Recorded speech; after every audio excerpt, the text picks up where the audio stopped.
Pig, the Tooth Fairy. Once upon a time, there was a clever little pig named Peppa. She was very proud of her teeth. Peppa and her brother knew how to take care of them. They brushed every day and every night. Peppa and George loved playing dentist. Peppa would pretend to be the dentist and George would be her assistant. George's toy dinosaur was the patient. "What lovely clean teeth you have, Mr. Dinosaur," Peppa smiled. "Grrr," said George.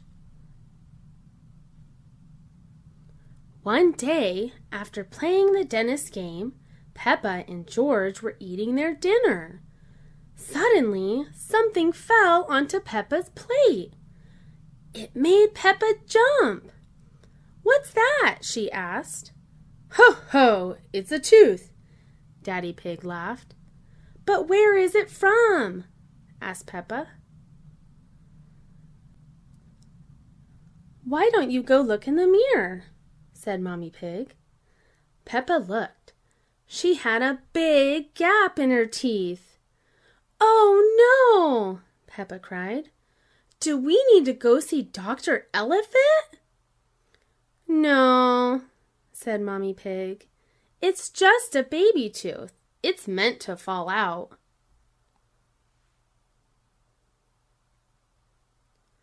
"A baby tooth? What's that?" asked Peppa. "A baby tooth is a tooth that falls out when you're young," said Mommy Pig. "A new one will grow in its place." "What should I do with my baby tooth?" asked Peppa. "If you place it under your pillow, the Tooth Fairy will come.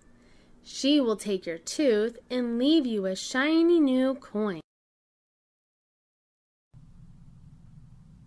That evening, while Peppa watched television with her family, she kept thinking about the Tooth Fairy. "When I grow up, I want to be a Tooth Fairy," said Peppa. Daddy Pig chuckled. "What about you, George?" George pointed at his dinosaur. "Dinosaur!" he growled. "Come on, George," shouted Peppa. "We don't want to miss the Tooth Fairy." They both ran upstairs to get ready for bed. "What are you doing, Peppa?"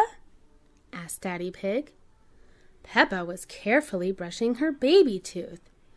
"I want it to be nice and clean for the Tooth Fairy," said Peppa.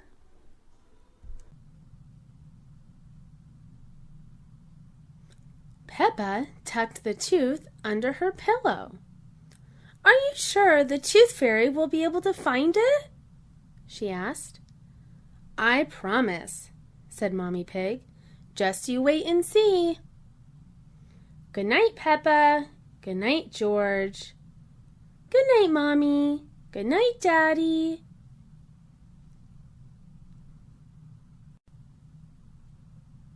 "I'm going to wait up all night for the Tooth Fairy," said Peppa. "George, let's not go to sleep." George smiled and nodded. Peppa waited and waited. Shh, shh. She could hear something. "Is that the Tooth Fairy?" Peppa wondered. "George," she whispered, "did you hear that? Can you see the Tooth Fairy?" She climbed down and looked at George. He was fast asleep. It was him making the noise. "I'm much better at staying awake than George," Peppa sighed. She settled back in her bed. After a while, her eyes started to close. She quickly opened them. "I'm going to stay awake and see the Tooth Fairy," Peppa said to herself firmly. Shh, shh. But soon she was asleep. Twinkle, twinkle. What was that? It was the Tooth Fairy. "Hello, Peppa," she whispered. "Would you like a coin in exchange for your tooth?" The Tooth Fairy gently took Peppa's tooth out from under the pillow and put a shiny coin in its place. "What a lovely clean tooth," the fairy said. "Thank you very much." The end.